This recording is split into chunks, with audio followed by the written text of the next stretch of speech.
Hello everyone, बहुत बहुत आप सभी का स्वागत है।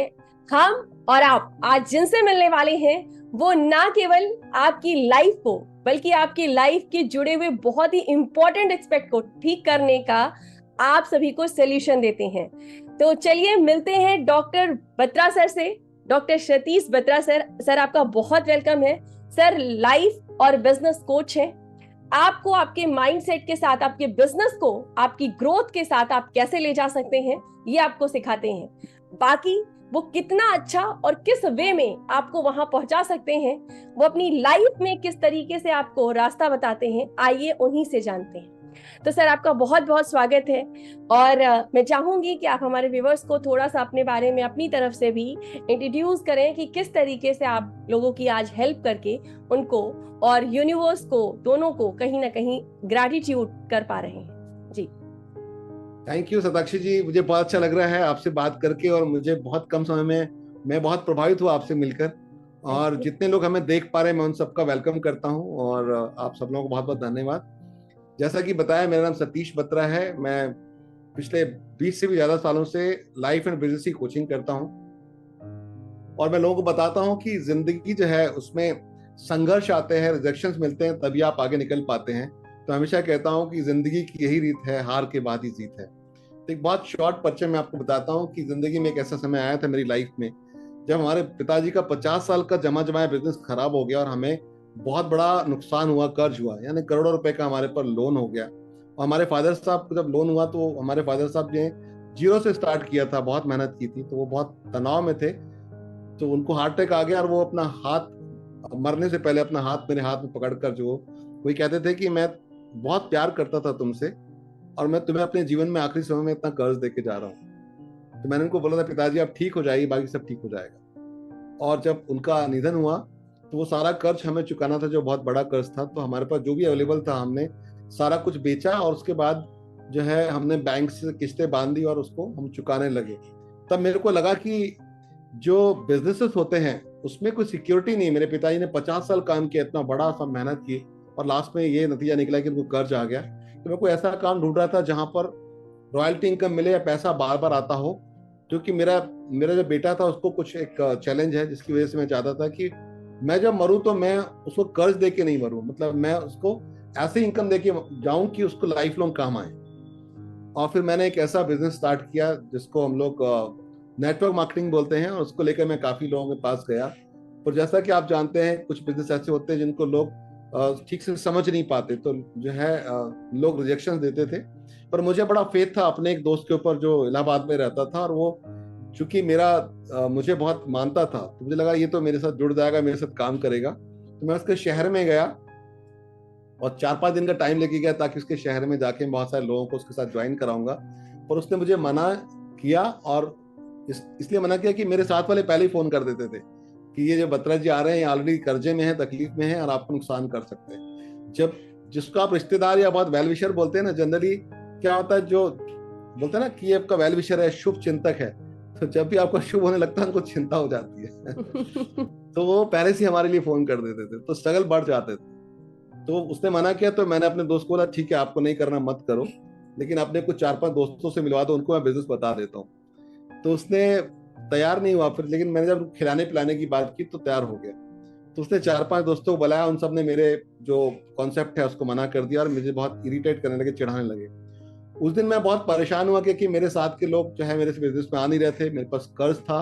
मैंने अपना ट्रेडिशनल बिजनेस छोड़ा था, और इस मिशन को मैं लगा था कि बहुत सारे लोगों की मदद करके मैं एक ऐसी इनकम खड़ी करूंगा बच्चों के लिए अपने, जो हमेशा उसको आती रहेगी। लेकिन मेरे को रिजेक्शन रिजेक्शन मिल रहा था। तो उस दिन मैंने डिसाइड किया कि यार, या तो मैं हार जाऊं और ये सोचूं कि इसको मैं नहीं करूं, इस बिजनेस को, और मैं बैठ जाऊं, या फिर मैं डिसाइड करूं कि मैं इन सब लोगों को प्रूव करूं कि मैं सही था। और उसके बाद फिर मैंने निर्णय लिया, और दिन रात काम किया, करता रहा करता रहा करता रहा करता रहा।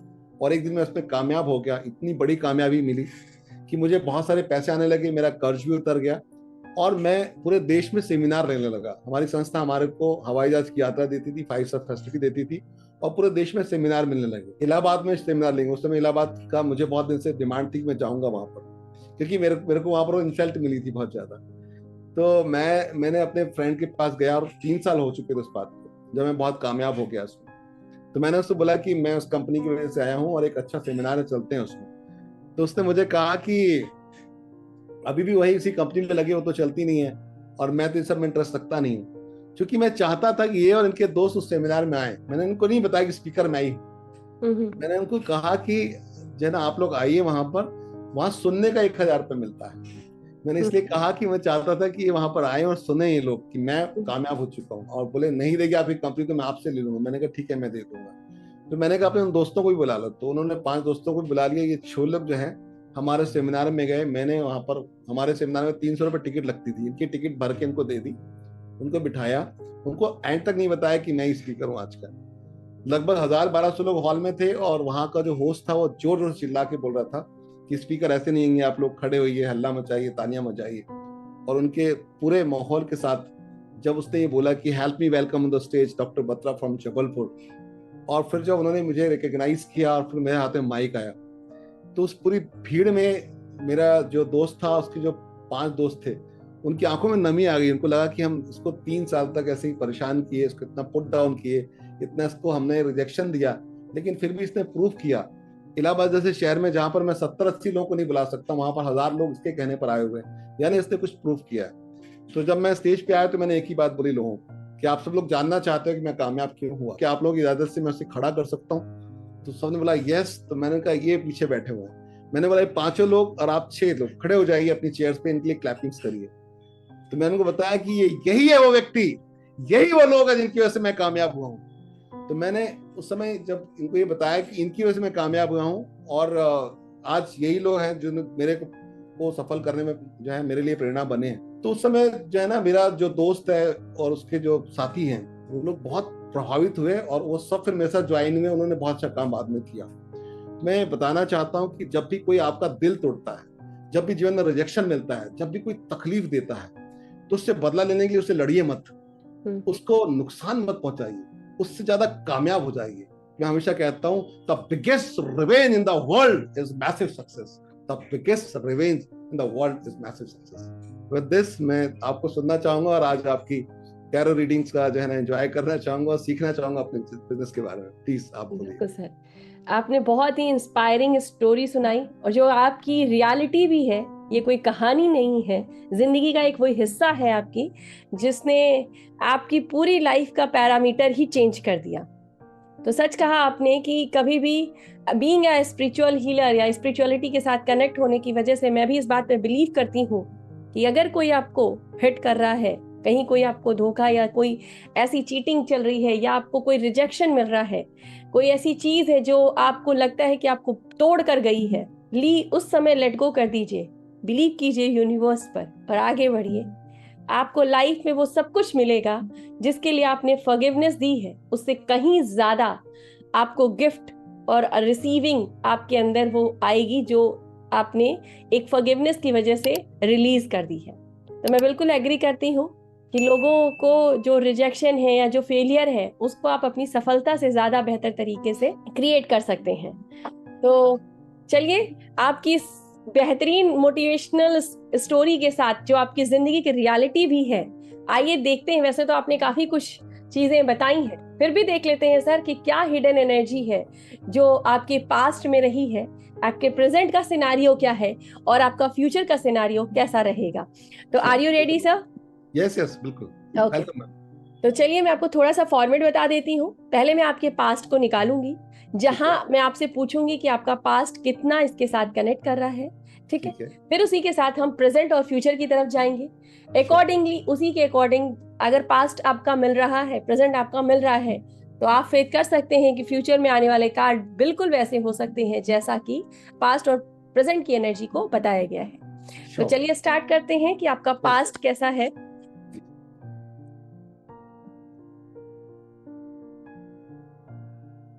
देखिए, पास्ट के ये 3 कार्ड्स आए हैं। अच्छा, अरे वाह। और ये तीनों ही कार्ड्स आपकी जिंदगी के पास्ट की वो इवेंट्स बताते हैं जहां आपने बहुत रिस्क लिए। ठीक है, ये कार्ड ये बताता है कि आपने पास्ट में बहुत ज्यादा रिस्क लिया। वो रिस्क लेने के पीछे रीजन ये था कि कुछ ऐसे डिसीजंस हुए थे आपके उस टाइम पे जब आपने अपनी जर्नी जस्ट स्टार्ट की थी।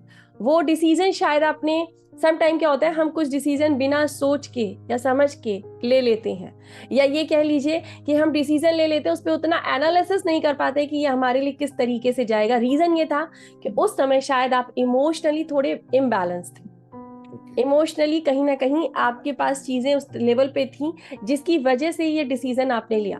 लेकिन ये डिसीजन लेने की वजह से बहुत सारी चीजें जो लाइफ में नेगेटिव चल रही थी वो खत्म भी हुई हैं। सही बात, ठीक है, बहुत सारी चीजें हैं जो लाइफ में जो नेगेटिव चल रही थी उस चीज को आपने एंड किया। डेथ का कार्ड आया है, इट मींस कि बहुत सारा नेगेटिव फेज आपने, एक समय था पास्ट का, अप्रोक्सीमेटली मान के चलिए कि लगभग 15-20 साल पहले की बात है, कि जब आपकी लाइफ का ये फेज था और उस समय आपने चीजों को अपनी लाइफ से रिमूव किया जो कुछ भी नेगेटिव था या खराब था, या जो इमोशंस थे उस समय आपने अपने आप पर काफी बेहतर काम किया, और काम करने के बाद आपने काफी अच्छे लेवल पर रिस्क भी लिए। और ये रिस्क आपने इस लेवल पे लिए, आपने कुछ डिसीजंस लिए फॉर ग्रोथ, और ये ग्रोथ जो डिसीजंस आपने लिए, जो रिस्क आप लिए, कुछ रिस्क आपके फेवर में गए, कुछ रिस्क ने आपको फेलियर भी दिया है। राइट ऐसा नहीं है कि फेलियर के साथ आप कनेक्ट रहे और वहीं रुक गए, आपने फेलियर को एक्सेप्ट किया, अपनी एनर्जी से बाहर निकाला और आप आगे बढ़ गए। वो आगे बढ़ने की वजह से जो कुछ भी पास्ट में नेगेटिव चीजें चल रही थी, ठीक है, लोगों के द्वारा, चीजों के द्वारा, या आपकी अपनी जिंदगी में, उसका एक यूनिवर्सल एनर्जीज के द्वारा यानी यूनिवर्स के द्वारा एक जजमेंट किया गया। और इस जजमेंट के बाद आपकी लाइफ में आपने जो स्पिरिचुअलिटी को अपना के रखा था, एक फॉरगिवनेस वाला एटीट्यूड जो रखा था, उसकी वजह से आपकी लाइफ में एक सक्सेस ने कमिंग की। मतलब आपकी लाइफ में वो सक्सेस आपने रिसीव की। क्यों? क्योंकि जो कुछ भी आपने नेगेटिव था वो खत्म किया, जो इमोशनल चीजें थी वो खत्म की, एक जो रिस्क लिया, वो रिस्क की वजह से जो कुछ भी नेगेटिव था, जो कुछ भी चीजें थी, स्पिरिचुअलिटी के कारण वो सब कुछ आपको एक जजमेंट के तौर पर, आप कुछ का हक का जो भी था वो यूनिवर्स ने आपकी स्पिरिचुअल बिहेवियर के कारण आपको एक गिफ्ट के तौर पर दिया। बहुत बढ़िया, बिल्कुल सही बोला आपने शताक्षी जी, कि मेरे जीवन में कोई भी टाइम आया, कितने भी संघर्ष आए, मैंने काम को रोका नहीं और मैं निरंतर कार्य करता रहा। शायद इसलिए मुझे अच्छी सफलता मिली, ये भी कह सकते हैं। पर हाँ, चैलेंज तो बहुत आया, आपने बिल्कुल सही कहा जी। और अगर मैं थोड़े से पास्ट की कुछ पे आप क्लैरिटी और लूं तो मैं कहूंगी कि जो अपॉर्चुनिटीज आपके पास आई वो भर भर के आई। यस। चूंकि आप जबलपुर से हैं तो आपने सुना होगा, एक हिंदी कहावत है कि हमारे दोनों हाथों में लड्डू है। हाँ, ठीक है, तो वैसी वाली कुछ अपॉर्चुनिटीज आपके पास आई जिसने आपको अच्छे लेवल पर फाइनेंशियल ग्रोथ दी, आपको अथॉरिटी दी, और आपने बहुत ज्यादा नेम फेम भी कमाया। साथ ही साथ कहीं ना कहीं आपके इमोशंस को बैलेंस करके आपने अपने जीवन में स्पिरिचुअलिटी को और भी ज्यादा इनहांस किया। राइट यानी आप स्पिरिचुअलिटी की तरफ भी खुद को कनेक्टेड फील करते हैं।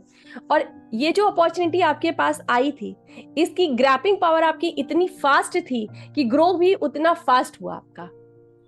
इसमें मैं आपको बताऊं, मेन चीज जिसको आप बोला ना, काफी उपलब्धियां हुई, तो उसमें उपलब्धियां लेने में मेरी वाइफ का बहुत हाथ रहा। उन्होंने भी मेरे साथ बहुत मेहनत की और वो साथ में जुड़ी रही। उनकी मेहनत से और मेरी मेहनत से मिलकर फिर उपलब्धियां आई। यानी उनका ये जो आप बोल रहे ना कि आपको उपलब्धियां मिली, तो एक उपलब्धि मेरी वाइफ ही थी एक्चुअली। अच्छा, उन्होंने बहुत सपोर्ट किया जी। वैसे सर, ये जो आपका 9 ऑफ कप्स आता है ना, रिलेशनशिप का भी कार्ड होता है।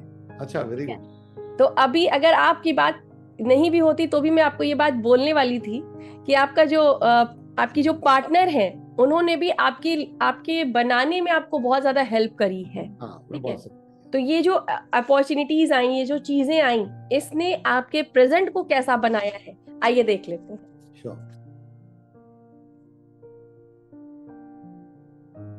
यूनिवर्स ने खुद 3 कार्ड दिए हैं, आइए देख लेते हैं। अभी प्रेजेंट सिनेरियो की अगर मैं बात करूं तो कोई व्यक्ति है जिसके कारण आपने कुछ छोटी छोटी चीजों के चैलेंजेस को फेस किया, लेकिन उन चैलेंजेस को आपने बहुत आसानी से बाहर भी निकाला है। मतलब ऐसा नहीं कि ये कोई सिचुएशन हो सकती है, ऐसा नहीं कोई व्यक्ति ही है जो खराब हो, कोई सिचुएशन खराब हो सकती है, कोई चीजें हैं जो नेगेटिव फेज में रही होंगी, प्रेजेंट मोमेंट की मैं बात कर रही हूँ। ठीक है, लेकिन इसको आपने अपने ऊपर हावी नहीं होने दिया, आपने इसको बाहर निकाल दिया। ठीक है, एक एक्शन लेकर के ये जितना भी फॉग था आपके आसपास जो आपको शायद बढ़ने से रोक रहा था, उस चीज को आपने बाहर निकाला। और बाहर निकालने के बाद आप एक स्ट्रेंथन एनर्जी में आए, थोड़े से रिस्क को लेने के एटीट्यूड में आप इस वक्त प्रेजेंट मोमेंट में हैं। लाइक ऐसे कि जैसा कुछ तो आपके दिमाग में या चीजों में या इस वक्त प्लानिंग में चल रहा है, जैसा कि एक शेर के दांत को गिनने जितना रिस्की काम, कोई ना कोई ऐसा प्लानिंग आप अपने जीवन में फिलहाल कर रहे हैं, जो आपको इसलिए कर पा रहे हैं क्योंकि आपके अंदर एक स्ट्रेंथन एनर्जी है। कुछ कार्मिक चीजें जो अभी आई थी, उनको स्पिरिचुअलिटी के कारण आपने उसको रिलीज किया है, और रिलीज करने के बाद जो एक कॉन्फिडेंस आता है वो आपने अपने अंदर अभी प्रेजेंट मोमेंट में बिल्ड किया है। तो मैं जानना चाहूंगी सर कि क्या ये सच है कि आपकी कोई ना कोई चीज आई है जिसको आपने डील किया है, जिसकी वजह से आप कॉन्फिडेंट और इस समय स्ट्रेंथन फील कर रहे हैं, कोई प्लानिंग कर रहे हैं ऐसा? जी बहुत सही सताक्षी जी, मैं तो बड़ा हैरान हूँ कि आपकी वाकई ये टैरो कार्ड रीडिंग बहुत ही पावरफुल है और सच पर आधारित है। यानी प्रेजेंट में वाकई ऐसा हुआ कि कुछ ऐसे चैलेंज आए जिसको हमने फेस किया और अब हम एक नई प्लानिंग में हैं और हमने रिस्क भी लिया उसका और हमें सफलता भी मिल रही है। तो ये तो ऐसा लग रहा है कि जैसे आप मेरे जो प्रेजेंट चल रहा है उसको देख रही हैं, जबकि हम पहली बार ही मिले हैं अभी सोशल मीडिया में, लेकिन आप बिल्कुल सच कह रहे हैं। आपकी ये जो रीडिंग है उसके लिए मैं बहुत बहुत धन्यवाद दूंगा आपको, और मैं मान गया इस बात को। बहुत बढ़िया, थैंक यू सो मच। लेकिन ये जो स्ट्रेंथन एनर्जी है सर, ये प्रेजेंट मोमेंट पे आपको जो सक्सेस देने वाली है, और वो सक्सेस किस लेवल पर जाएगी, इसको जानने के लिए चलिए देख लेते हैं कि फ्यूचर के कार्ड आपके क्या कहते हैं। Are you ready? Yes yes, बिल्कुल तैयार हूँ। और मुझे अच्छा लग रहा है कि आपका जो मेरे बारे में जो आप बता रहे हैं बहुत सच है। Thank you. मैंने अभी भी आपसे कहा कि स्पिरिचुअलिटी ने आपके जीवन में इंटर किया, जिसकी वजह से आप इस चीज से डील कर पाए। ठीक है, आपकी वो स्ट्रेंथन एनर्जी ने थोड़ा सा अभी आप फ्यूचर में खुद को आइसोलेट करेंगे। आइसोलेट करने का मतलब ये नहीं कि आप किसी निगेटिव फेज में जाएंगे। सम टाइम हम कुछ प्लान करते हैं, कुछ चीजें करते हैं, तो अपने आप को थोड़ा रिजर्व करते हैं, अपने मी टाइम में आते हैं, जिससे हम कुछ बेहतर सोच पाए। ठीक है, तो हो सकता है इन फ्यूचर आप अपने आप को स्पिरिचुअलिटी में थोड़ा ग्रो करने के लिए, साथ ही साथ जो प्लानिंग आप कर रहे हैं एक स्ट्रॉन्ग एनर्जी के साथ में, एक स्ट्रेंथन एनर्जी के साथ में, उसके लिए आप अपने आप को थोड़ा सा एक होता है ना, हम थोड़ा सा देश दुनिया से थोड़ा सा कट के अपने लिए मी टाइम निकालेंगे ताकि बेहतर प्लानिंग कर सके फ्यूचर को लेकर के। ठीक है, तो ऐसा सिचुएशन हो सकता है आप क्रिएट करें, आप वो रास्ता तलाश करने की कोशिश करें इस स्ट्रेंथ एनर्जी के साथ में, जो आपको आपकी सक्सेस, जिसके लिए आप बहुत टाइम से वेट कर रहे हैं, वो सक्सेस को रिसीव करने के लिए, जिस मनी को आप बनाना चाहते हैं, वो मनी को बनाने के लिए ये स्पिरिचुअलिटी आपको बहुत ज्यादा हेल्प करेगी। अगर मैं ऐसे कहूं कि आने वाला 2025 की स्टार्टिंग आपके बहुत ज्यादा फाइनेंशियल ग्रोथ को दर्शाती है, तो बिल्कुल गलत नहीं होगा, क्योंकि आपके पास बहुत ज्यादा एनर्जी आई है ना, वो बहुत एक्टिव एनर्जी है। तो बहुत एक्टिव एनर्जी के साथ में इस साल के जाने से पहले आपको वो सारे रास्ते, होता है ना, हम कुछ चीज क्रिएट करते हैं, क्रिएट करने में जो समय जाता है, वो समय जाने के बाद हमें उसके पिक्चर, उसकी सफलता की पिक्चर्स या एसेंस या सुगंध कह लीजिए, हमें फील होने लगती है। तो वो जाते जाते आपको फील करा के जाएगी कि आप कितना अच्छा पैसा और बेहतर तरीके से बनाने वाले हैं। साथ ही साथ अगर मैं आपसे ये कहूं कि कहीं ना कहीं इसमें आपको फेमिनिन एनर्जी बहुत हेल्प करने वाली है। ठीक है, क्योंकि यहाँ पे एक फीमेल है, व्हाइट गाउन है, आपकी आपकी जो लेडी लक है वो भी स्पिरिचुअलिटी को बहुत ज्यादा फॉलो करती हैं, if I am not wrong. ठीक है, मनी एनर्जी और ग्रोथ एनर्जी दोनों साथ में आ रही है। साथ ही साथ आपकी इंट्यूशन पावर भी और भी ज्यादा इंक्रीज करेगी, क्योंकि यहाँ पे प्रकृति प्रेजेंट है। ठीक है, तो प्रकृति से खुद को कनेक्टेड फील करेंगे। एक ही सलाह यूनिवर्स आपको देते हैं कि अपने आप को ग्राउंडेड रखें, जितना हो सके ग्राउंडेड रखेंगे तो जो कुछ भी स्पिरिचुअलिटी के कारण आप अपने आप को बनाएंगे, उस चीज को जो आप रिसीव करने के लिए समय रेडी हैं, या बहुत सारी चीजों की जो प्लानिंग आप करने वाले हैं अपने आप को इस फेज में ले जा करके, उसका सक्सेस रेट आप बढ़ा पाएंगे। देखिए, मुझे बहुत अच्छा लग रहा है कि आप जो बता रहे हैं, जो आपने पास्ट बताया, जो प्रेजेंट बताया, जिसके आधार पर आप फ्यूचर बता रहे हैं, बिल्कुल सही इसलिए लग रहा है कि देखिए मैंने जो है मैं बहुत समय से कनेक्टेड हूँ बिजनेसमैन, जो हमारे दुकानदार भाई हैं उनसे, जो रिटेल लोकल जो शॉपकीपर्स हैं पूरे इंडिया में, उनके बहुत सारे चैलेंजेस हैं, और बड़े बड़े जो ब्रांड्स हैं उनको चैलेंज दे रहे हैं, उनको और बहुत सारे चैलेंजेस है मेनली, जैसे चैलेंज होता है ना कि इनको एम्प्लॉयज का चैलेंज है, माइंडसेट का चैलेंज है, फाइनेंस का चैलेंज है, या ऑपरेशन का चैलेंज है, या सेल्स या मार्केटिंग का चैलेंज है, उन सब पे मैं काम कर रहा हूँ अभी। और जी। ये बहुत स्पीड से कर रहा हूँ और उनका रिजल्ट बहुत अच्छा मिल रहा है।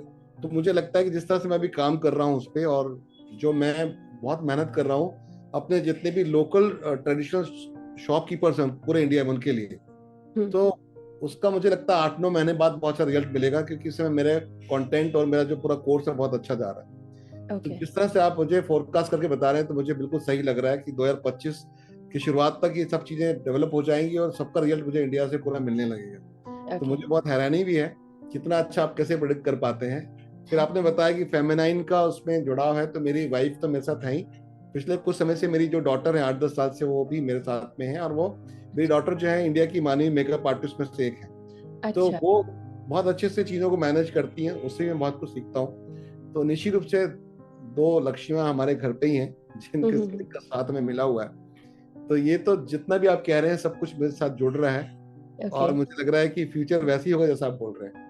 मैं सिर्फ एक चीज आपसे पूछना चाहता हूँ, किसी के भी बारे में इतना एक्यूरेट आप कैसे कर पाते हैं, और ये विधा है क्या? क्या हम हमारे को अधिकार है भी ये सब पूछने का आपको? क्योंकि मैं बहुत इंप्रेस हूँ, इमेज हूँ, तो मुझे हैरानी हो रही है कि इतना बढ़िया इतना सच आप कैसे बता पाते हैं, और ये स्टडी क्या है, थोड़ा सा इसके बारे में बताइए प्लीज। Thank you sir. मैं सिर्फ यही मानती हूँ कि मैं इस चीज को ये मानती हूँ कि मैंने इसका चुनाव नहीं किया है। अच्छा। ठीक है। मैं ये बिल्कुल भी मैंने इसे जानबूझकर खुद को टैरो रीडर बनाया नहीं है। ठीक अच्छा। है। मैं सिंपली ये कहती हूँ कि मुझे यूनिवर्स ने इसको चुना है, क्योंकि मेरी बिल्कुल भी जर्नी टैरो कार्ड रीडिंग की तरफ नहीं थी। हाँ, मुझे एस्ट्रोलॉजिकली चीज़ों को पढ़ने में इंटरेस्ट बचपन से ज़रूर था। मेरे जो ग्रैंडफादर हैं वो जो वैदिक एस्ट्रोलॉजी है उसकी बहुत अच्छी नॉलेज रखते थे। वो प्रोफेशनल एस्ट्रोलॉजर तो नहीं थे, लेकिन घर में जितने भी बच्चे हुए हैं, हम लोग जितने भी शिवलिंग्स हैं, उनकी सबकी कुंडली उन्होंने ही बनाई है। और आप यकीन मानिए, आज जब हम कंप्यूटर पे उसको डालते हैं वो बिल्कुल एज इट इज निकल के आती है, जैसी उन्होंने अपने पेन और अपनी किताब और चीजों से बनाई है। ठीक है। इसका मतलब उनका नॉलेज इतना अच्छा था कि जो उन्होंने प्रेडिक्ट किया था पहले, जो कैलकुलेशन निकालते थे, वही आज कंप्यूटर निकाल रहे हैं, बहुत वही एक्यूरेसी। कंप्यूटर निकाल रहा है। ठीक है। तो ये एक मतलब बहुत अच्छे, बहुत ज्ञानवान अमेजिंग। व्यक्ति थे। तो वो एक्चुअली चूंकि उनके पास, चूंकि वो पढ़ते थे, पढ़ने के शौकीन थे, तो उन्होंने अपने रूम में पूरी लाइब्रेरी बना रखी थी। तो ना सिर्फ स्पिरिचुअलिटी की बुक्स होती थी, बहुत सारी और भी बुक्स हुआ करती थी। तो उनकी सारी जितने भी कह लीजिए कि बच्चे थे घर में, उसमें मुझे पढ़ने का शौक बहुत था, बुक्स पढ़ने का शौक बहुत था। तो जैसे ही हाई स्कूल इंटर की छुट्टी होती थी या स्कूल की छुट्टी होती थी, हम जब घर जाते थे, बेसिकली गाँव जिसको आप कह सकते हैं, तो उनकी लाइब्रेरी से वो बुक्स निकाल करके पढ़ने का शौक, जिसके पीछे मैं डांट भी बहुत खाती थी कि ये सब बुक क्यों पढ़ती हो, ठीक है, ये सब चीजों को क्यों जानना है। पर मेरे अंदर क्यूरियोसिटी बहुत होती थी इस चीजों को समझने की। धीरे धीरे ऐसे कह लीजिए कि शौक कह लीजिए या नॉर्मली भी कह लीजिए, एस्ट्रोलॉजी के बारे में आपको इंटरेस्ट शुरू से ही था? शुरू से था। और फिर लोगों ने मुझसे जैसे जनरली पूछना शुरू किया कि अच्छा देखते हो तो मुझे बताना, या जनरली मेरे सामने कोई आता था, मैं इसको यही कहूंगी कि यूनिवर्सल कोई गिफ्ट है मेरे पास में। Right right. कोई व्यक्ति आता था तो हाई स्कूल इंटर की मैं बात कर रही हूँ या उसके बाद की बात कर रही हूँ, तो अगर किसी ने कोई चीज पूछा और मैंने बोला है तो वो एज इट इज हो गई है। ठीक है। जैसे मैरिज को प्रिडिक्ट करना, जॉब को प्रिडिक्ट करना, ये सब चीजें जरूरी नहीं होता था कि मेरे पास उनकी पूरी कुंडली हो, सिर्फ उनका डेट ऑफ बर्थ भी होता था तो भी मैं उनकी चीजें प्रिडिक्ट कर देती थी। तो वो चीजों ने फिर मैंने, चूंकि पेरेंट्स की तरफ से बिल्कुल अलाउ नहीं था कि मैं इस फील्ड में जाऊं। पेरेंट्स को पसंद क्यों नहीं था आपकी कि आप एस्ट्रोलॉजी में जाएं? उनको ये था कि उनको ये लगता था कि अच्छी लर्नर है, अच्छा एजुकेशन कर रही है, अच्छे तरीके से कर रही है। तो हर पेरेंट्स को एक थॉट प्रोसेस होता है ना, जब आप स्पिरिचुअलिटी में, तब आपको पता चलता है ना कि लाइफ का एक पर्पस है, उस तरफ जाना है। लेकिन being a parents, her parents ये सोचता है कि मेरा बच्चा अच्छी जगह पे सेटल हो जाए, या आईएएस ऑफिसर हो जाए, डॉक्टर हो जाए, इंजीनियर हो जाए, तो बड़ा ही सोचते हैं। उनके अकॉर्डिंग वही एक बहुत बड़ा करियर है ऐसा, जो कि अच्छा, ड्रॉ, ऐसा भी मतलब मैं इसको ऐसा नहीं मानती आज की डेट में जी। ऐसा भी है, कई बार मैंने देखा है कि जो लोग एस्ट्रोलॉजी में होते हैं या आध्यात्मिक तरफ ज्यादा चले जाते हैं, तो वो लोग कमर्शियल नहीं हो पाते या बहुत पैसा नहीं बना पाते। तो नहीं, पेरेंट्स को ऐसा नहीं लगता है है। ऐसा ना हो कि कहीं इसको बाद में फाइनेंशियल चैलेंज आ जाए, तो तो अच्छा है कि कोई ऐसा काम करे जिससे कुछ पैसा, ऐसा भी है क्या, कुछ आर्थिक नहीं सर, बिल्कुल कारण भी से? ऐसा नहीं है कि एक अच्छा। टैरो कार्ड रीडर आज की डेट में लाखों रुपए कमाते हैं। अच्छा, ठीक है, वेरी गुड। आप खुद देखिए आज प्रेजेंट मोमेंट में as a tarot card reader ही मैं आप जैसे इंसान से मिल पा रही हूँ। राइट। ठीक है, नहीं, पर ना क्या सिर्फ पेरेंट्स को पता था कि इसमें अच्छा इनकम होता है? कि हम लोग ये मानते थे कि जो लोग एस्ट्रोलॉजी में हैं वो लोग कमर्शियल बहुत ज्यादा साउंड नहीं हो पाते, ऐसा हम लोगों को लगता था। जी, क्या अभी हो पेरेंट्स को उस सकता समय है लगता था, उनका ऐसा था थॉट क्या? प्रोसेस ऐसा हो। मेरे फादर और मदर दोनों ही वेल एजुकेटेड हैं, तो उनको ये लगता था कि एजुकेशन अच्छी हो जानी चाहिए, राइट, राइट। एजुकेशन अच्छी होनी चाहिए, और इसमें इंटरेस्ट चला गया तो एजुकेशन से इंटरेस्ट चला जाएगा। अच्छा। यू नो, क्योंकि हाई स्कूल इंटर से ही मैं पढ़ने लगी, तो आप समझ रहे हैं ना कि उनका ये था कि कहीं बोर्ड के एग्जाम में डिस्ट्रैक्शन ना हो, कहीं अच्छा, इस उस समय तरह आपकी एज काफी कम आ थी, गया तो 12 ईयर दिक्कत तक? होगी, ओके, ऐसा फाइन। ये चीज है। लेकिन मैं इसको आज की डेट में बिल्कुल नहीं मानती। Being a tarot card reader, कोई भी टैरो कार्ड रीडर हो, अगर उसने अपने पे काम किया, क्योंकि यूनिवर्स ने आपको चुना है, आप यूनिवर्सल के डायरेक्शन पे अगर चल रहे हैं तो डेफिनेटली आप वहां पहुंच जाएंगे। और अगर यूनिवर्स ने आपको चुना है तो दुनिया का कोई भी व्यक्ति, आपके पेरेंट्स ही क्यों ना हो, आपको नहीं भी चाहते हो कि आप उस फील्ड में जाइए, अगर उसने चुन लिया है फिर तो कोई भी नहीं रोक सकता ना। फिर तो वो सिनारियो ऐसी क्रिएट कर देगा कि आप वहां पहुंच जाओ। तो मैं ऐसा ही मानती हूँ कि उन्होंने चुना, सिनारियो क्रिएट किया और आज मुझे यहाँ पहुंचा दिया, ऐसा। जी, इसका मतलब हम लोग जहां पर भी लाइफ में हैं और यूनिवर्स ने हमें वहां चुना है, इसलिए हम वहां पर हैं। बिल्कुल। मैं ऐसा मानती हूँ सर कि जब आध्यात्मिक जर्नी पर आप चलते हैं तो वो जर्नी फिर आपकी नहीं रह जाती, फिर आप एक चैनल बनते हैं, काम उसका करते हैं। बहुत बढ़िया, बहुत जी, बढ़िया। तो बस वैसा ही है। और मुझे बहुत खुशी है, मैं एक्चुअली एक गवर्नमेंट टीचर की तैयारी कर रही थी, ऑलमोस्ट मेरा हो चुका था, सिर्फ एक नंबर से फाइनल एग्जाम मेरा रुका था। तो मैं वो एक नंबर को बहुत ब्लेम करती थी कि मुझे क्यों नहीं दिया वो एक नंबर, मेरा हो गया होता। अगर हो गया होता तो शायद मैं आज वो जॉब कर रही होती, और कभी भी शायद आप मुझे नहीं जान रहे होते, बाकी लोग जो और सेलिब्रिटीज के साथ जिनके साथ मैंने टैरो रीडिंग्स करी है वो लोग नहीं जान रहे होते, वो लोग कनेक्ट नहीं हो रहे होते। आज जितने लोगों की लाइफ चेंज हो रही है इस गाइडेंस की वजह से, वो लाइफ चेंज नहीं हो पाती। वो दुआएं जो आज एक बीइंग अ टैरो का रीडर या यूनिवर्स के एक चैनल होने की वजह से मिलती है, वो नहीं मिल पा रही होती। तो मैं बहुत ही ब्लेसिंग्स वाला करियर मानती हूँ, और मैं मानती हूँ कि ये इसके लिए यूनिवर्स ने चुना। जी, अक्सर भगवान से जो हम मांगते हैं भगवान वो नहीं देते हैं। भगवान जो हम मांगते हैं भगवान वो नहीं देते हैं, जो हमें जरूरत होती है वो हमें देते हैं। हाँ, तो जब आपका नंबर वहां कम आया तो ईश्वर उससे कुछ बड़ा देना चाहते थे आपको, शायद बिल्कुल। इसलिए आपके वहां नंबर कम आए और आप जो यहाँ पर जो है ओवर परफॉर्म कर रहे हैं, आज पूरे देश में लोगों का भला कर रहे हैं। और मुझे लगता है कि आपके इस ये जो नॉलेज है इसकी वजह से बहुत सारे लोगों की लाइफ में इम्पैक्ट पड़ेगा, चेंज आएगा। तो ये बहुत बड़ी चीज है जो आप लोगों को दे रहे हैं। जी, बिल्कुल। तो बहुत बढ़िया। सर मैं एक बार ओवरव्यू जानना चाहूंगी कि जो पूरी रीडिंग आई, आप इसको अपने शब्दों में कितना मानते हैं कि आपकी एक्यूरेसी रेट पर गई, लाइक 90% एवब, या जो भी आप अपने हिसाब से बताना चाहेंगे कि इस रीडिंग के लिए आप क्या कहना चाहेंगे? सताक्षी जी, मैं आपको बताऊं कि एस्ट्रोलॉजी से मेरा संबंध बहुत पुराना रहा है, और मेरे एक ब्रदर हैं जो इसमें करीब 30 सालों से हैं, वो काम कर रहे हैं। तो मैं आपको बताऊं कि मैंने जैसे आपको देखा और आपसे मैंने बातें सुनी जो आपने मेरे लिए टैरो कार्ड रीड करके बताया, मेरे पास्ट के बारे में और प्रेजेंट के बारे में, फ्यूचर के बारे में। तो अगर आप मुझे अलाउ करेंगे तो मैं आपको बताऊंगा कि 100 में से 100% आपकी सारी बातें सही हैं। और मुझे अगर सर कोई नंबर देने का मौका मिलेगा तो मैं 100 में से 100 नंबर दूंगा। और मैं जो भी लोग मेरी बात सुन रहे हैं उनको बोलूंगा कि आप सिर्फ अगर आपकी लाइफ में कुछ भी करने जा रहे हैं तो एक बार सताक्षी से मिलिए और उनको अपनी टैरो कार्ड जो है ना उनकी रीडिंग अपनी करवाइए उनसे, अपने फ्यूचर के बारे में, पास्ट के बारे में जानिए। तो मुझे लगता है आपको सही दिशा मिल पाएगी, आपका कॉन्फिडेंस बढ़ पाएगा अपने काम के बारे में, और आप बहुत लोगों का भला कर पाएंगे। मुझे तो ऐसे ही लगा आपसे बात करके। Thank you so much, thank you. मैं हमेशा यही कहता हूँ लोगों से कि जो अब तक नहीं हुआ वो अब होगा, जो हम चाहेंगे वो सब होगा। यानी सारा कुछ हमारे अंदर है, हम जो चाहे कर सकते हैं। तो क्या आप मेरे बिल्कुल, साथ बोल सकते हैं बात? जो अब तक नहीं हुआ, रिपीट जो कर अब सकते तक हैं? नहीं हुआ, वो जी, अब होगा, वो अब होगा, जो हम चाहेंगे। जो हम चाहेंगे, जो हम चाहेंगे जो हम चाहेंगे, वो सब होगा। वो वो सब सब होगा, होगा। वो वो सब सब होगा। होगा। Thank you thank so you very sir, much. Thank you for this आप प्रैक्टिस। आपने जी, इतना समय दिया और मुझे बहुत सारी जो आपने जानकारी दी उससे मुझे बहुत अच्छा फील हुआ, कॉन्फिडेंस बढ़ा, और मुझे लगा कि मैं जिस रास्ते में जा रहा हूँ सही है और मैं बहुत कामयाब उसमें होऊंगा बहुत सारे लोगों की मदद करने में। और मैं आपको भी शुभकामनाएं रहेंगी कि आप अपने इस काम के द्वारा बहुत सारे लोगों का भला करते रहिए और आप बहुत उन्नति करें। इसके लिए मेरी शुभकामनाएं आपके साथ हैं। धन्यवाद। Thank you. तो ये थी हमारी बत्रा सर के साथ पास्ट, प्रेजेंट और फ्यूचर को लेकर के रीडिंग। आप भी अगर कनेक्ट होना चाहते हैं और चाहते हैं अपने लिए एक रीडिंग लेना, तो नीचे दिए जा रहे नंबर के साथ कनेक्ट होकर आप हमसे कांटेक्ट कर सकते हैं। Thank you so much. Thank you sir. Thank you everyone. Thank you.